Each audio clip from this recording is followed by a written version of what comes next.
वडोदरा के एसएसजी अस्पताल में लगी आग के पीछे दमन वेंटिलेटर को वजह बताया जा रहा है और आशंका है कि दमन वेंटिलेटर के चलते ही अस्पताल में आग लगी। हालांकि अभी इस बारे में आधिकारिक रिपोर्ट आना बाकी है, पर फायर डिपार्टमेंट का जो दावा है कि अस्पताल में आग न तो प्लग में गड़बड़ी की वजह से और न ही शॉर्ट सर्किट की वजह से लगी है, ऐसे में दमन वेंटिलेटर की वजह से आग लगने के संदेह और पुख्ता हो जाते हैं। वडोदरा के एसएसजी अस्पताल के आईसीयू में जो आग लगी थी उसका सीसीटीवी फुटेज भी सामने आया है, जिसने कई सवालों को जन्म दिया है।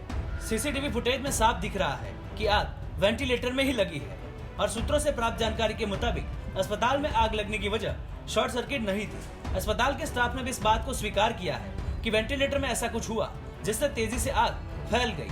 इस दर्दनाक हादसे के वक्त अस्पताल में 25 मरीज दाखिल थे, जिन्हें समय रहते सुरक्षित तरीके से बाहर निकाल लिया गया और अस्पताल में मौजूद डॉक्टरों की सूझबूझ के चलते एक बड़ी घटना टल गई।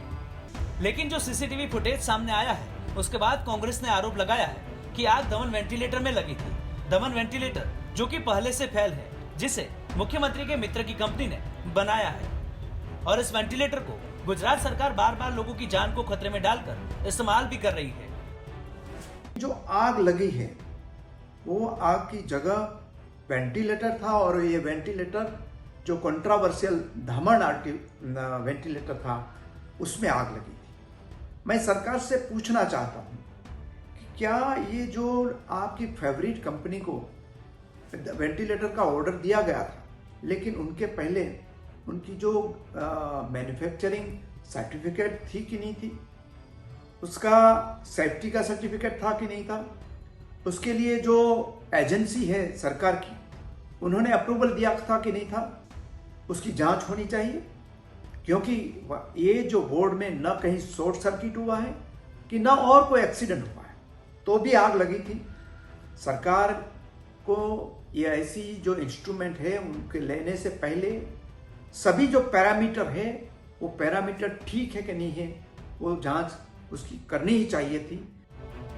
कोरोना से संक्रमित नाजुक हालात के मरीजों को आईसीयू में रखा गया था, जहां पर अचानक से आग लगने की वजह से अफरा तफरी का आलम मच गया था और आग लगने के बाद आनन फानन में मरीजों को नीचे उतारकर खुले मैदान में उनका उपचार शुरू किया गया था। और इस घटना के बाद जिला कलेक्टर की ओर से एक हाई पावर कमेटी का गठन किया गया है। इस मामले में एक तरफ जहां पूरा प्रशासन दमन वेंटिलेटर की विफलता को रोकने में लगा है, तो वहीं गोत्री मेडिकल कॉलेज के नोडल ऑफिसर डॉक्टर शीतल मिस्त्री ने डंके की चोट पर बताया है कि आग दमन वेंटिलेटर में ही लगी थी और इसमें कोई इलेक्ट्रिक फॉल्ट नहीं था।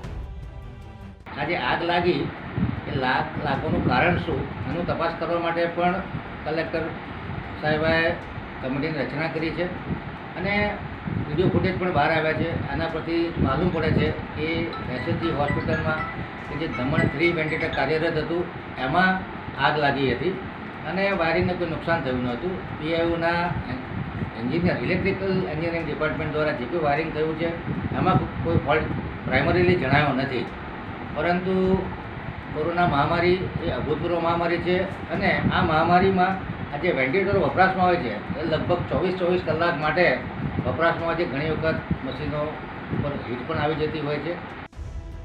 वहीं दूसरी ओर जांच कमेटी के अध्यक्ष सुधीर पटेल ने बताया कि यह स्पष्ट है कि आग वेंटिलेटर से ही शुरू हुई थी, मगर यह कहना मुश्किल है कि वह कौन सी कंपनी का वेंटिलेटर था।